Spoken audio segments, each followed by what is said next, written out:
Good afternoon, everybody, and welcome to the Wednesday Talks. My name is Lynn Barrett, and this is the last in this series and the last talk of the year. So I like to say we're saving the best for last. One of my favorite speakers. I'm super excited to be the producer today for this talk, and I'm going to give you a little bit of information about our speaker, David O'Hara. So David exemplifies dedication and excellence in leadership, transformation, shared visions into reality, and driving organizational growth.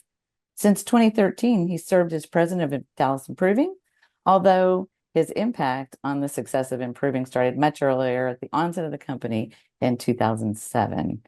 David's leadership is rooted in a commitment to trust, fostering a culture where collaboration and integrity are paramount. He's deeply involved in the business community, and David co-founded the Forbes Dallas Business Council and graduated from the Integral Leadership Program at the Stegan Leadership Academy as well. His commitment to developing others is evident through his role as an external coach for the Senior Leadership Initiative since 2013 and his current participation in the executive coaching cohort. As an active member of the Young Presidents Organization, he's held various leadership positions, including chairman over a 7-year period. And additionally, David serves on the board of directors for United Texas Bank. As a speaker and author, David shares his insights on conscious capitalism, leadership development, technology, and innovation, demonstrating his dedication to investing in team development at Improving. Which brings us to our topic today, our journey in building internal business programs. When David says, as people grow, so grows the organization, this principle underscores the vital connection between employee development and organizational success. Investing in employees' skills and knowledge not only enhances individual performance, but also reduces attrition and drives the collective productivity and innovation of the company. So strong teams build strong companies. And as a proud improver and a traveler on this journey with him, I'm excited to turn the mic over to David. Awesome. Well, thank you, Lynn. Thank you for the kind words. Thank you for the introduction and the opportunity to be the anchor for what has been not only a great series, just a great year of improving, sharing so much of what we know and what we believe. And so I'm excited to talk with you today about our journey in building these programs that we have done over the last more than a decade now. So she did a great intro, and I appreciated that. I want to go back and touch on a few things about who I am, because I think it's relevant to the conversation today. As she mentioned, I'm the president of the Dallas enterprise here at Improving. I've been here, been in this role for a number of years, but was part of the group back in 2007 when we started. I was a senior consultant. I'm a technologist by trade. I've been doing this for 30 years now, and I love technology. I love what it's done for us. I love where it is taking us, and I'm looking forward to the evolutions. But also, I want you to know that I'm not some academic. I'm not somebody who has, a bunch of degrees or an MBA or, was trained at the best business schools. I'm a dropout. I didn't even complete. I went into business. And so what I'm sharing with you is from my experience, from my learnings, both positive and challenging. And so that's what I want to bring to the conversation today. I am an entrepreneur. I think technically Improving is the 4th startup that I've been a part of and had the opportunity to participate in. I've got a 50-50 ratio. So 2 of them did not make it. 2 of them have been successful. And so again, I just want to share out of the learnings that we've had, the lived experience as we've gone through this, and talking about executive development. You're going to hear me use the term executive rather than leadership. A lot of people will conflate those 2 things. There are different types of executives. There are leaders, and there are certainly managers, and those that manage people, those that manage process. And both of these are necessary to really have a healthy organization. But I want to focus in on that executive. And so you might hear me use the word leadership, or you might see some stats that use the word leadership. Understand that I'm really referring to that larger collective of executives. And then we're going to talk in this about the different programs that we've built, not just for executives, but for all improvers, because we believe that as the people grow, so grows the business. And so it's important to invest in all of your improvers. I talk about investment and have a couple of stats to share with you. The leadership development, if you look at the programs that are out there in the market, this year, it will represent over $81 billion in market cap. And there's a lot of different organizations out there and ways that people go about getting leadership development programs in place. And it's a growing space. They're estimating it's going to be over 216, almost $217 billion in just 10 years. So this is not a small market. There's a lot of people out there trying to figure this out. There's a lot of money in figuring out what this looks like. And if you're looking for your organization, like how do we go about developing people? There's a number of different ways you can do it. You can go hire companies out there like BetterUp or Torch, where they have these programs that you can then bring in-house to utilize in growing folks in a particular way or in a particular fashion. There's also academic options. I mentioned that obviously wasn't a direction I explored or that I leveraged, but you can go out and get an MBA. You can go to specific business schools and take business classes that help you or help your people to grow in a particular skill or in a particular way. And always you can go and find professional executive coaches. There are people out there that have experience that are pouring back into up and coming leaders that are available for walking alongside you in your journey, in your career as a coach and as a mentor and helping you to progress and to move along. And so there's lots of different options out there. There's lots of things that you can go grab from or learn from. I'm going to talk a little bit about some ways that we leveraged some of the available resources later when we were building them. But I just wanted to recognize that this is a very, very large space.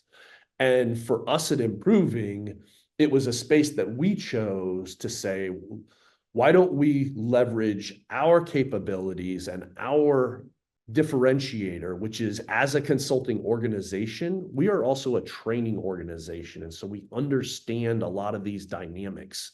And we were able to build our programs around that. And I'm going to share with you some of the frameworks that we used and some of the ways that we went about building these programs, the things that we learned and the things that we've considered in doing it.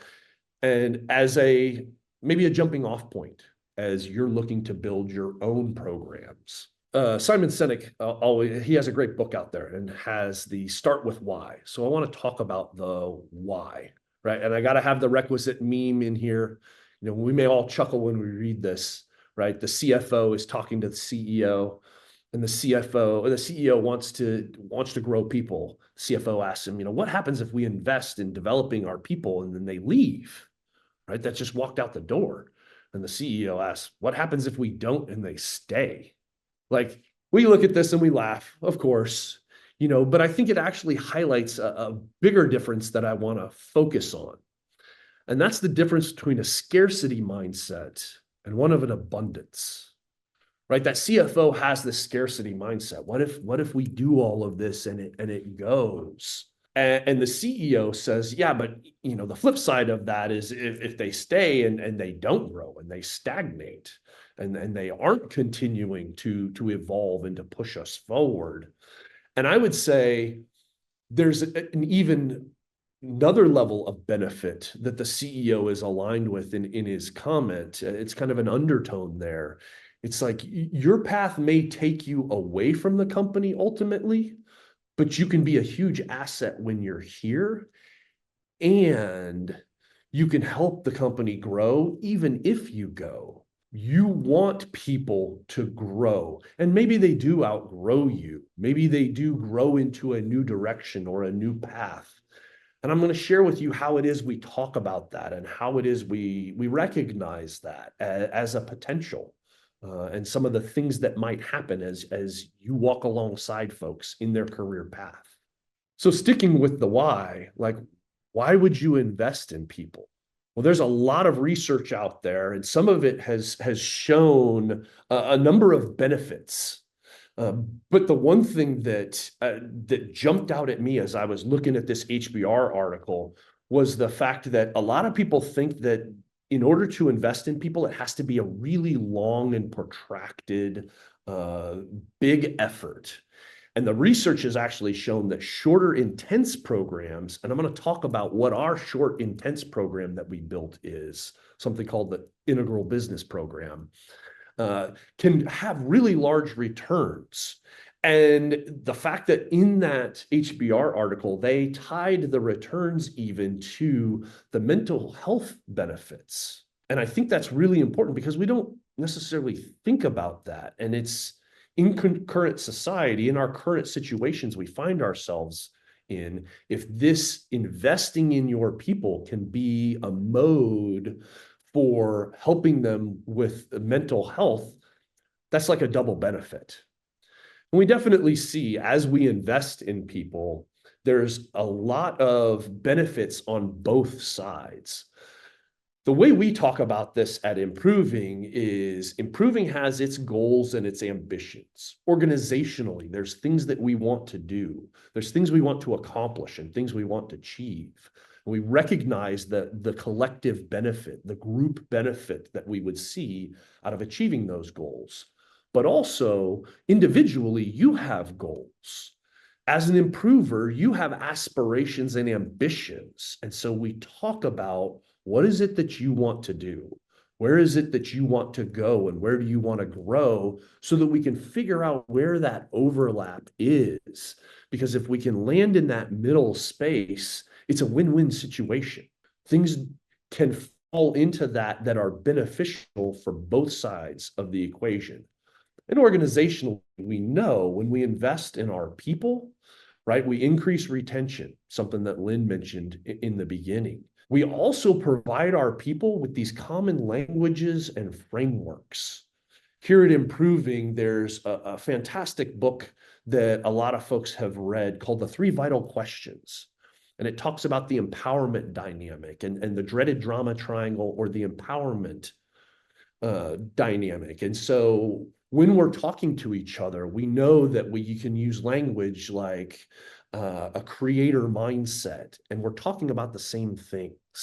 Or we talk about feeling like you're speaking from a victim mindset and what that means and how we help each other in that. And so these common languages and frameworks become very helpful for us as we interact with each other, as we collaborate and work.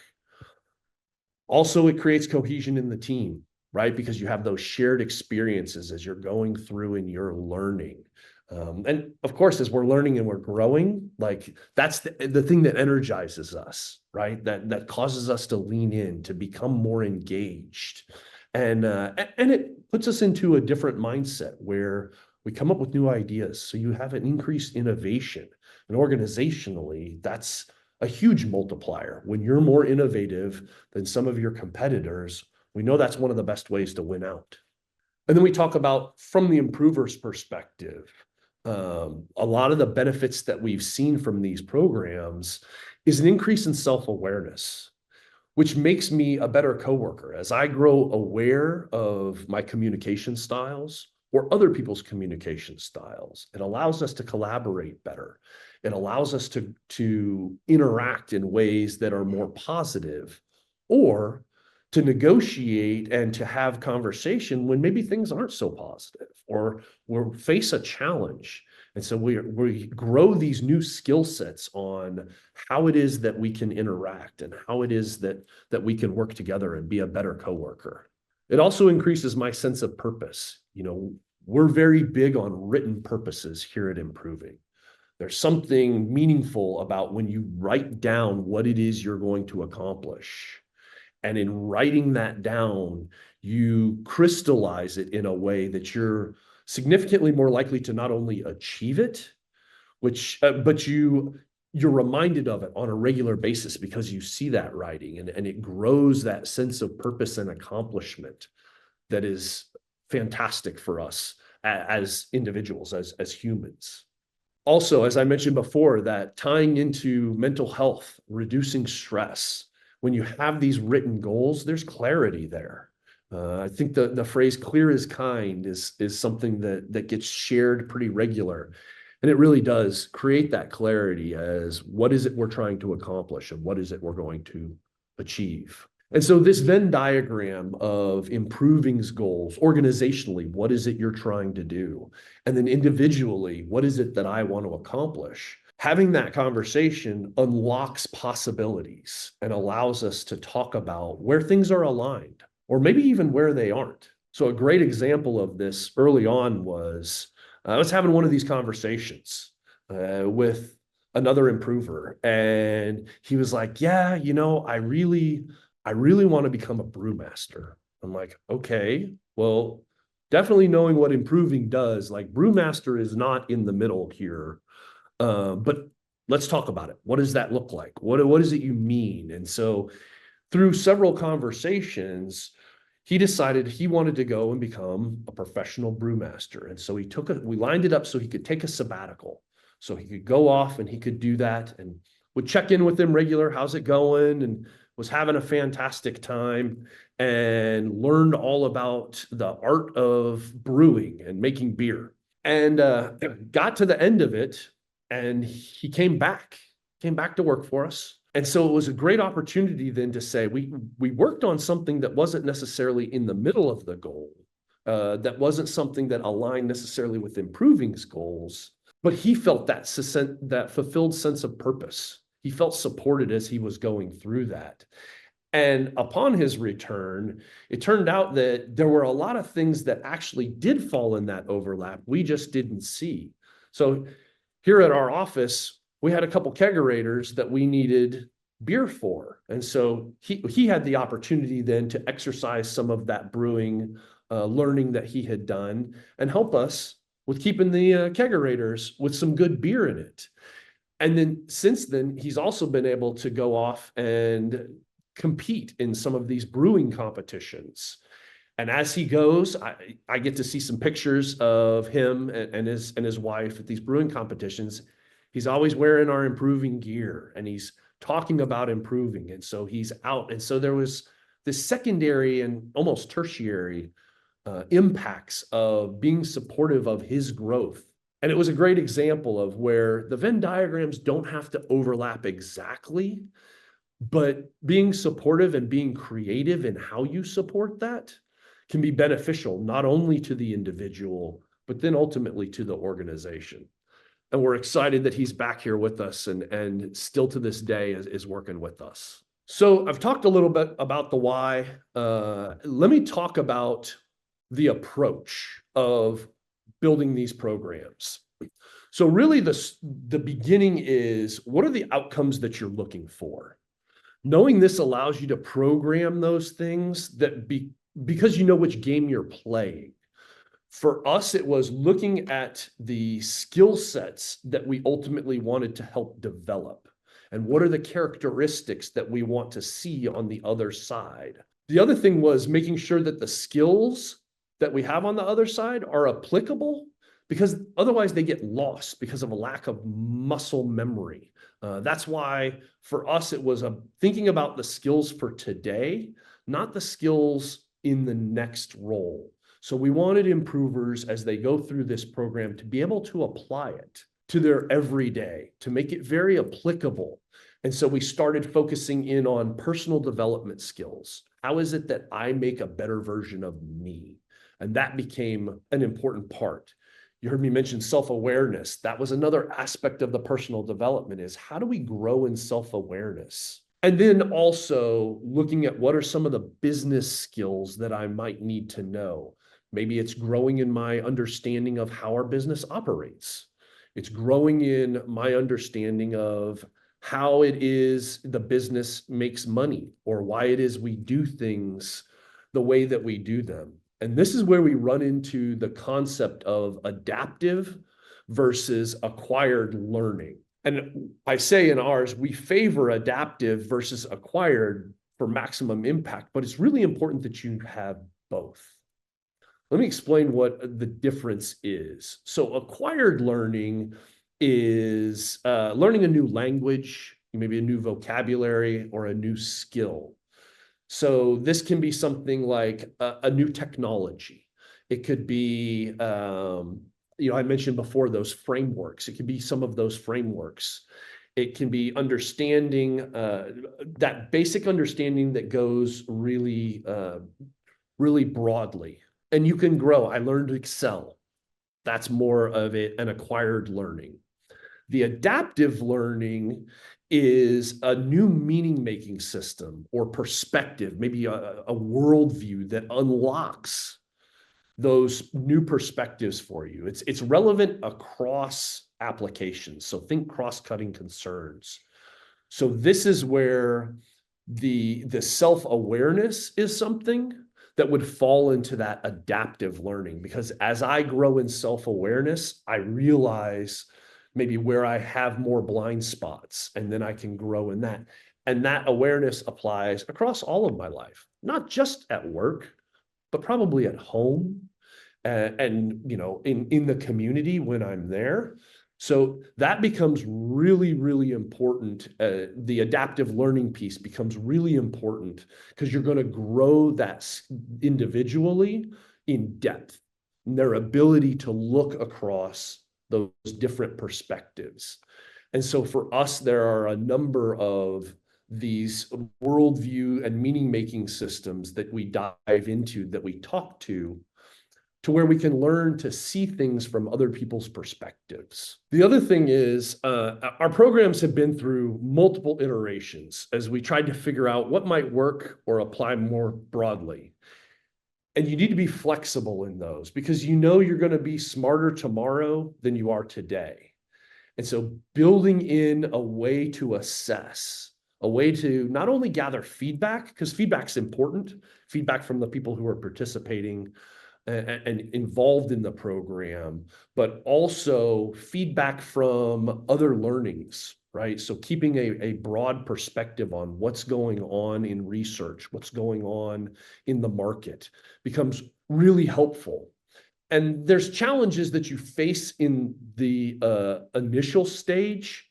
For us, one of those, as we built this program, we realized that we had built for achievers.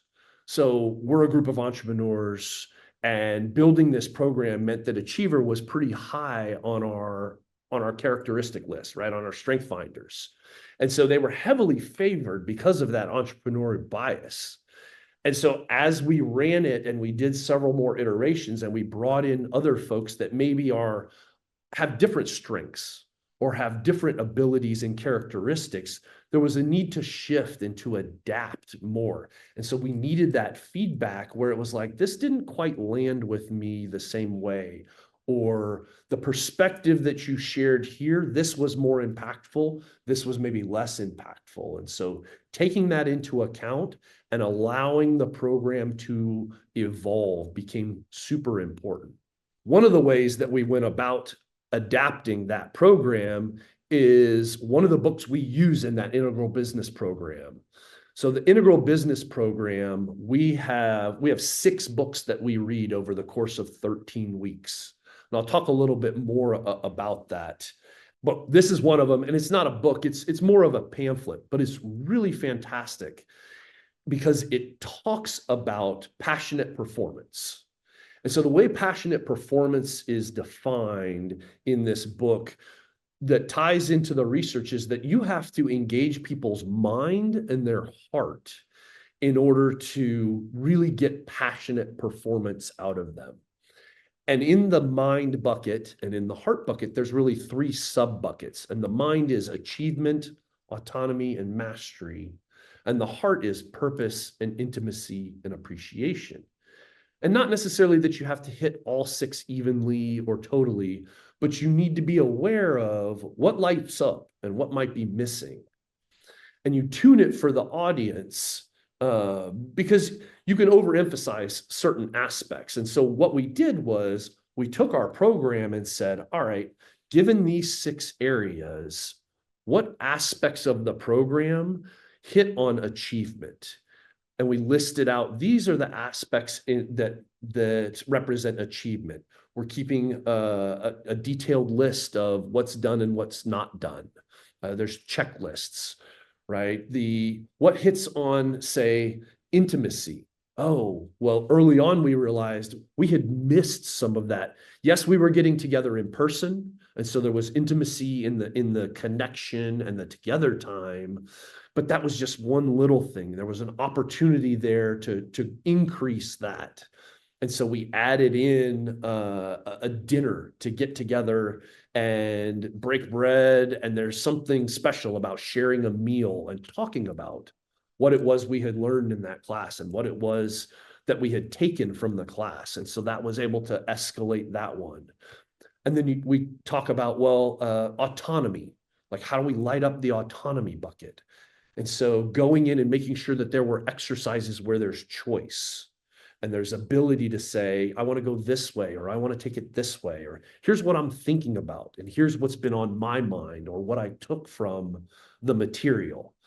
And so allowing us to realign some of the things that we add into the program or that we might pull out of the program to really make sure that we are getting that passionate performance from the individuals. This became a great framework for us, not just for this program, but we've then taken that framework and we've looked at all of our programs that we've built at improving, whether it's our employee involvement program, or improving you, where we have learning, facilitated learning, and these different things to say, how is it that we're making sure that we hit people's hearts and minds to really truly engage them? And so this has been a great framework for us. So I've talked about the program and how we've structured a number of pieces of it. So usually the next question is, well, how do you decide who's in or who's not? And this one can be a real challenge. So here's a couple of things that we've taken as guidelines for who participates in the program. One is it's got to be volunteers.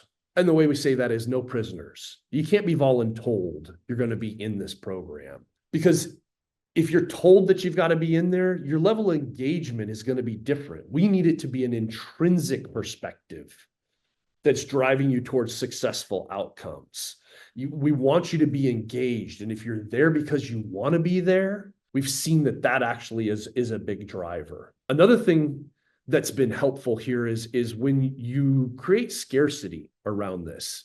Programs like this, as we saw in the early slide, can be very, very expensive in terms of resources, cost, time, effort, all of those things. And so starting small and evolving helps create some of that scarcity. And it helps because then they weigh the costs and potentials differently. Like, am I really going to get engaged? Am I going to lean in and use this valuable time? I would say the other thing is, when we're taking a look at who we're going to select out of the volunteer list, making sure that we go back to that Venn diagram of their why and the company why, and understanding where the overlaps and maybe the gaps might be.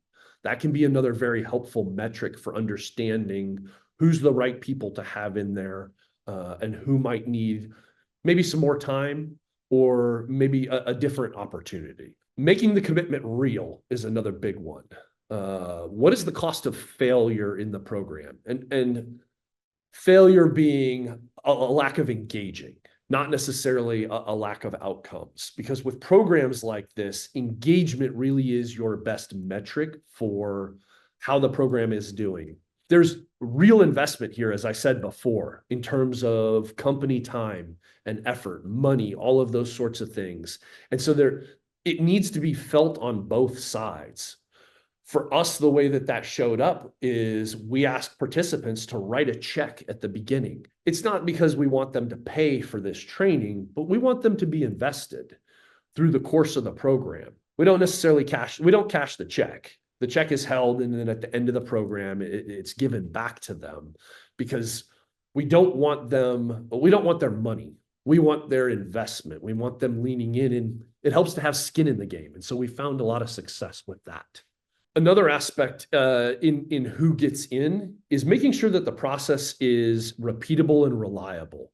You need to have specific criteria around this. And your criteria is going to look different for your organization than it does for our organization. But some things to consider are, is there a values alignment? What do these individuals' values look like? And do they align with ours? How do they express those? How is it they show up in representing those values and helping us build our culture? You need to make sure that those are repeatable and reliable, because you want to prevent favoritism or bias, which oftentimes can show up. And then you need to balance who is in there. We talk about, the high performers, those that are really achieving at the top of the game, and maybe some of those that you see potential in that they haven't seen yet in themselves. And oftentimes those are the ones that they haven't quite volunteered yet. And so you need to have more conversation and some coaching with them and help them to realize how this will help them unlock some of that potential. So this is a really fuzzy area, right? Because there's you, as the person who is responsible for this program, you want to make sure that you get the best ROI possible, right? That's going to be your big concern, is I'm on the hook for this. How is it we maximize our ROI? And I'll be honest, it's really tough. An example of this, I was at a talk being given by a Navy SEAL, and he was talking about the selection criteria to go in. His group was 135 folks who started in his squad to become a Navy SEAL, of which 24 of them were successful. Not a great number, right? And so somebody in the audience raises their hand and they're like, why doesn't the Navy figure out how to get better at picking who gets to go through this very expensive, very intensive training so they have better outcomes? And he was like, if you could figure that out, you'd have $1 billion program, because the Navy is one of the best training programs on the planet. They train people better than anybody else, and that's their success rate, because you just don't know who this is going to stick with and who it's not going to stick with. He mentioned the fact, he's like, I've seen great big muscly folks that you thought for sure were going to make it through that washed out, and these little skinny folks who you're like, I don't know how you're going to cut it, who had that grit and that heart and were successful. And so if you try and bet, you're going to bet wrong. And I can attest to this. So for all the years that I've been doing it, as I step into a new cohort, I try and go through the list and just off my own judgment, who do I think is really going to lean in and is going to apply this? And who is it that might, it might not land with? And I can't even claim to be as good as a flip of a coin in terms of figuring out who this is going to land with and who it isn't. And so this is where the focus for me isn't what is the ROI on the other side, so much as what is the engagement while we are in there, while we're in the program, and then what are some of the stories that we hear on the other side coming back. And the reason for this, another one of the pieces of material that we use in the Integral Business Program, is this book by George Leonard called Mastery. So in the book, he talks about mindsets. And there's 3 of the mindsets that he talks through. There's the dabbler mindset. And we know this one, where somebody learns something and you play around with it and it's kind of interesting and your interest wanes and you dabbled and it dribbles off. There's also this obsessive mindset, where this is somebody learns something new and they go all in, right? They buy the set of golf clubs, or they buy all the ski gear, and they're going to ski every single day. I'm going to be the most amazing skier. And I like get chaotic about it, and I burn myself up. And again, I drop off, and the ski stuff sits in the garage, or the golf clubs sit in the corner and become the place I throw my clothes.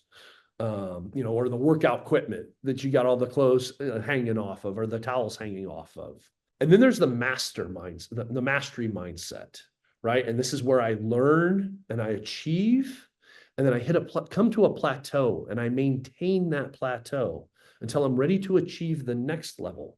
And it's these deliberate practices, this intentional growth as I move towards mastery, and I really, really grow in my capabilities. So what's really interesting about these mindsets, and the reason why I bring them up and I talk about whether or not you're going to guess, how is this person going to engage this program? If you look at that blue line, what do you notice about the mindsets to the left of that blue line? They all look the same. So if you're trying to guess which of these three it's going to be that this person is going to engage your program with, the likelihood is you're going to be wrong more often than you'll be right.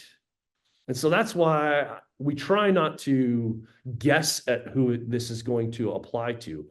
It's more about how is it they can take the pieces and intentionally engage the pieces of the program to produce outcomes on the other side.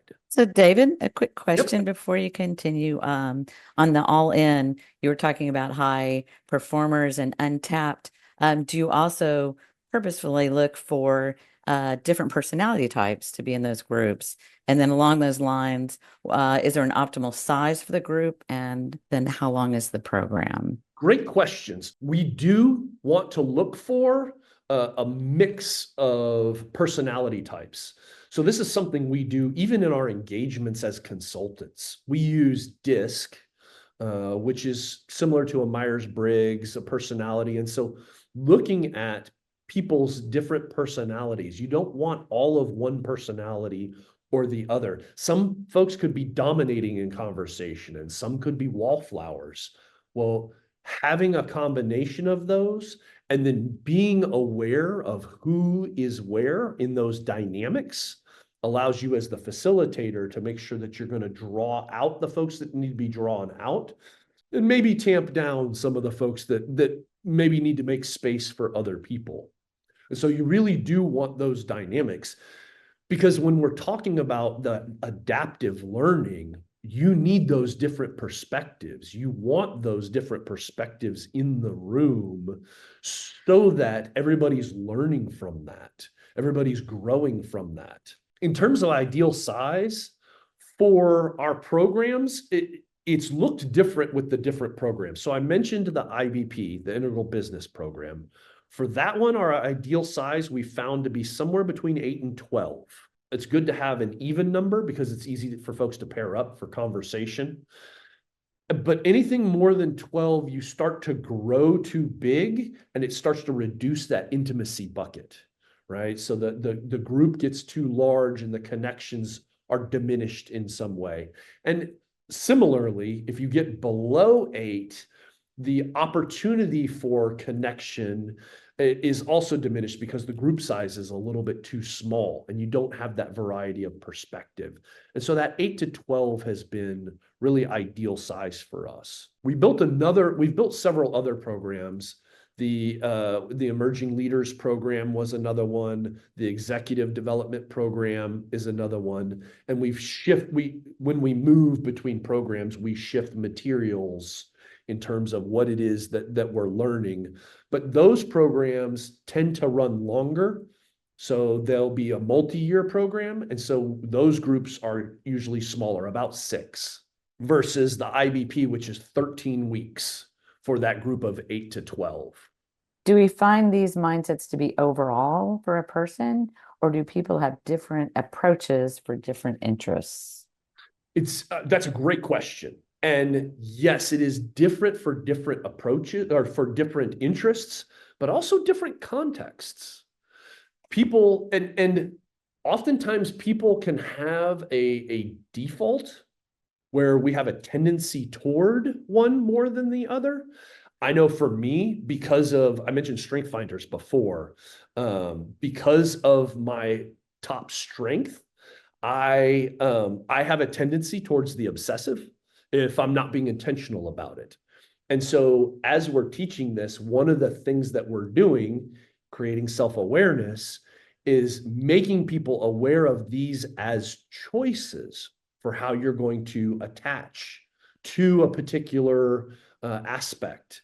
And if you're intentional in saying, you know what, I'm going to dabble in this, what that gives you the opportunity to do is I can get in there, I can learn, I grow, and then when I choose to let that fall away, there's no disappointment on the other side of that, right? There's not the look back of, gosh, I wish I had played guitar, or I wish I had stuck with it, or there was an intentional choice.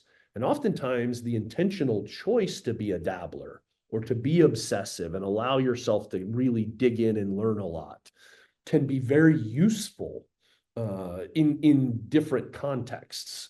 So let me talk a little bit about some of the things that we've learned and share these with you so that you might apply them for your program. Top one, don't assume you know what will work. This goes back not only to the mindsets, but also the fact that we see things from our perspective and oftentimes struggle to see outside of our perspective.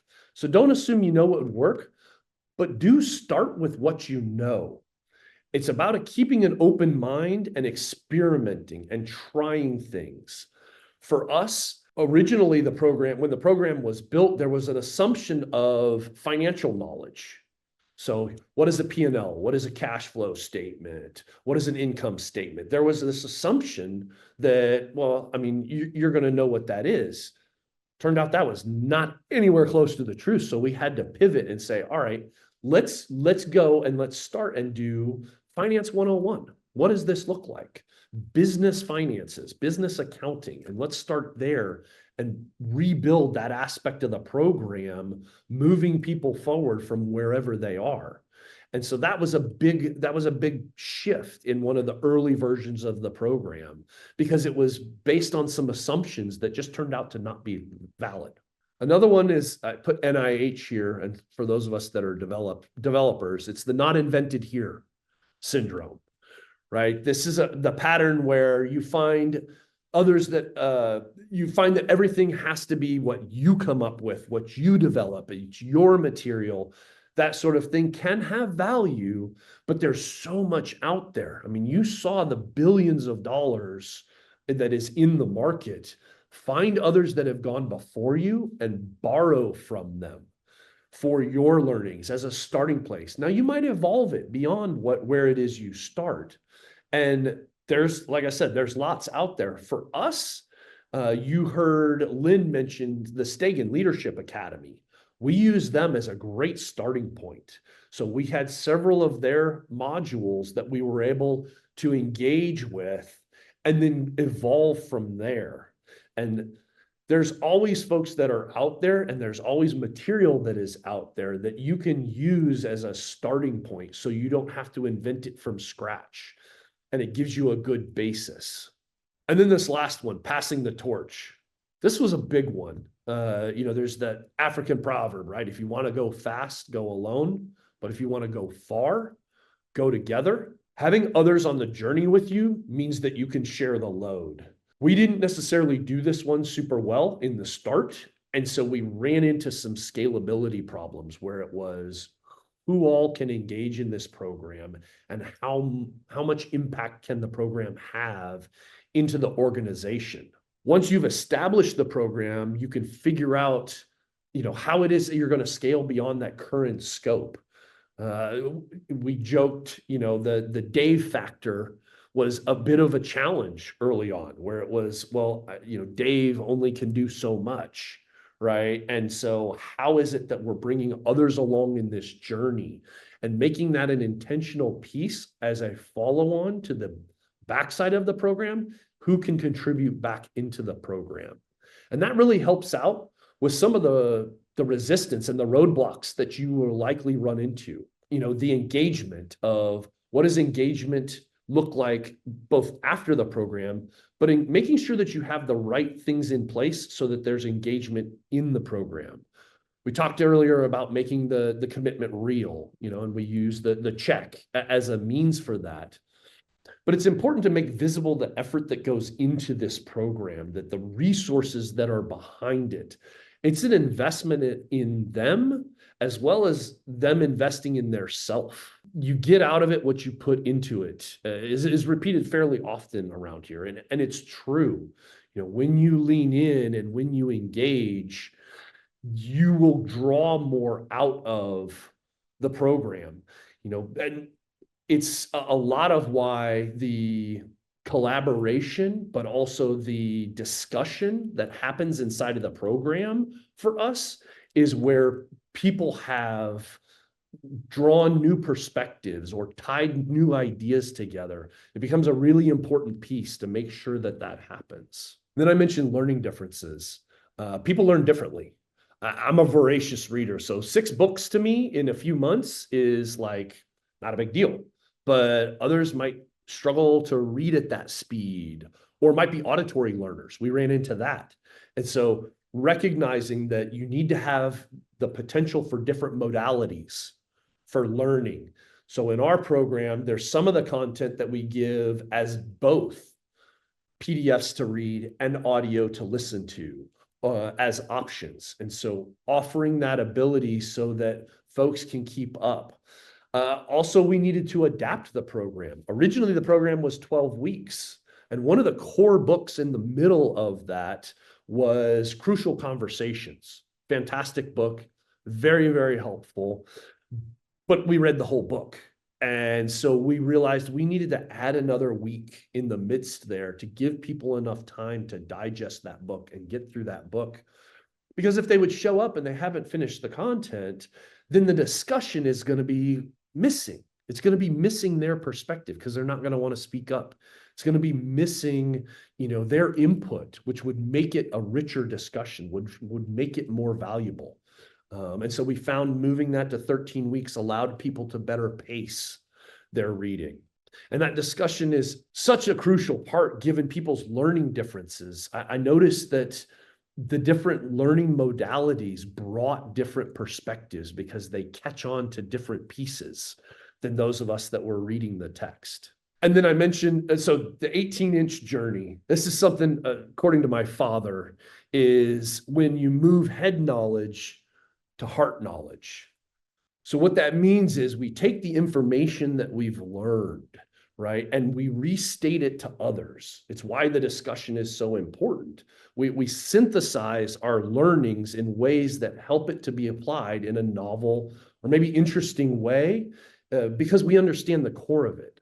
And so by communicating in those discussions what it is we have learned, it allows that to move into us into a different way.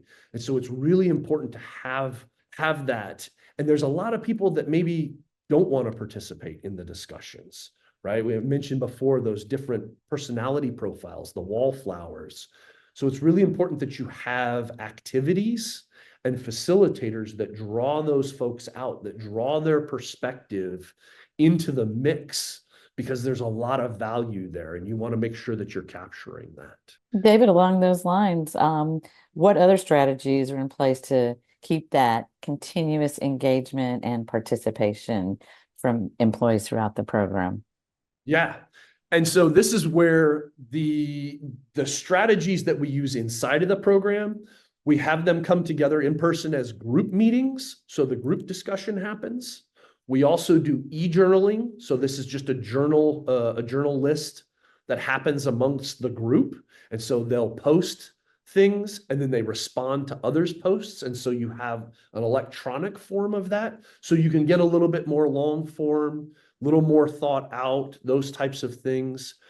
And then we have a modality on the backside where we've created an alumni community where everybody, once you go through the program, you join an alumni community that again has that message capability, that shared board where you can electronically communicate. Here's something that I've been looking at or that I've been thinking about.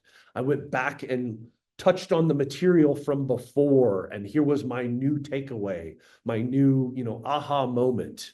And so that's another way that we've been able to pull people not back into the program, but pull people together to leverage what the program has produced in them. A fun story, we had someone who went through the program, and I really thought he was going to engage and really have a lot of meaningful takeaways. And he engaged in the program.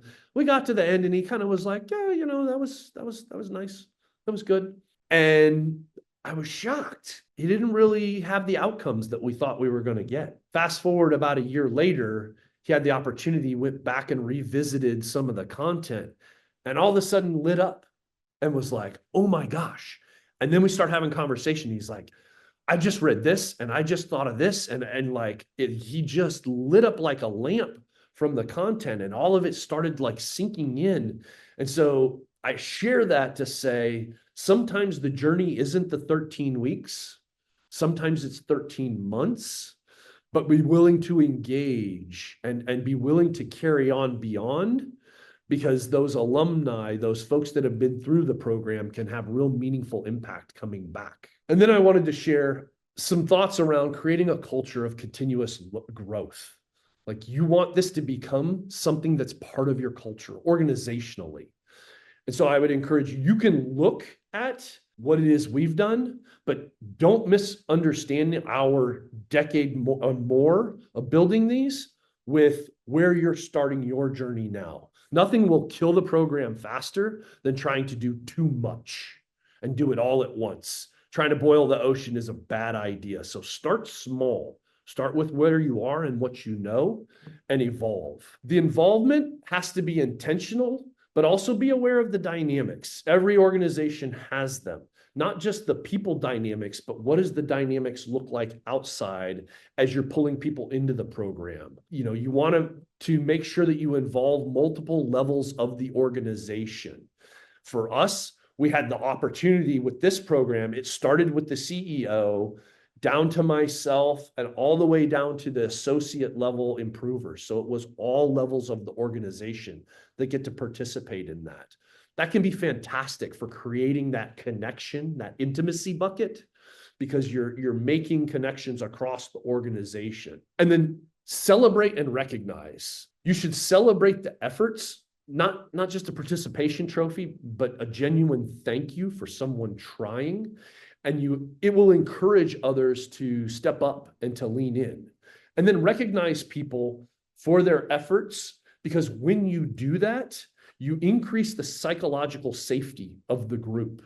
And we know from Google has this Aristotle project where they studied high-performing teams. And the number one factor to making a high-performing team is creating psychological safety.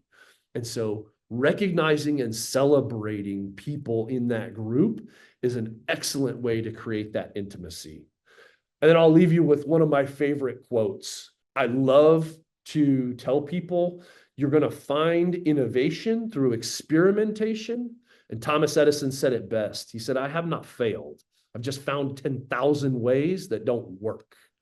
And so start with the first way and figure out what works and figure out what doesn't work, and you will find success.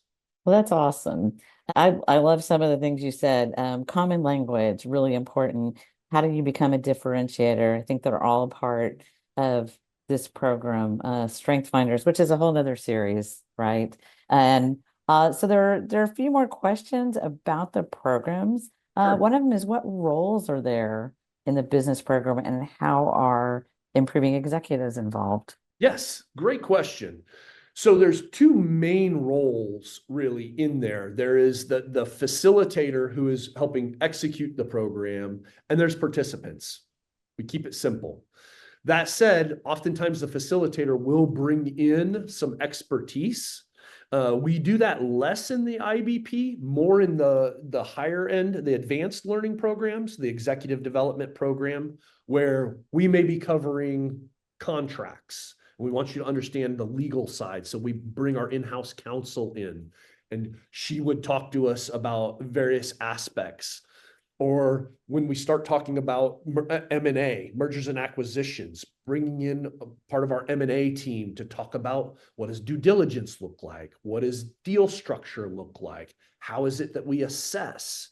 And so oftentimes it depends on what the content is, and when there's expertise to go pull and bring in, that's fantastic, especially for those more in-depth topics. We've even reached out and pulled in folks that had expertise in strength finders, in core clarity, and pulled in a coach that understood worldviews and was able to speak to us about that. And so it really matters most for us when we have those really deep topics that we want to pull expertise in.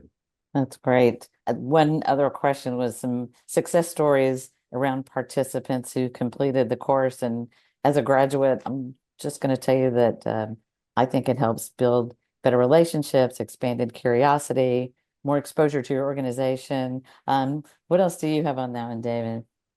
Yeah, I would say that the thing that I point to as success is the fact that I am no longer teaching IBP. We've been able to transition it to a group of folks who are now stewards of this program.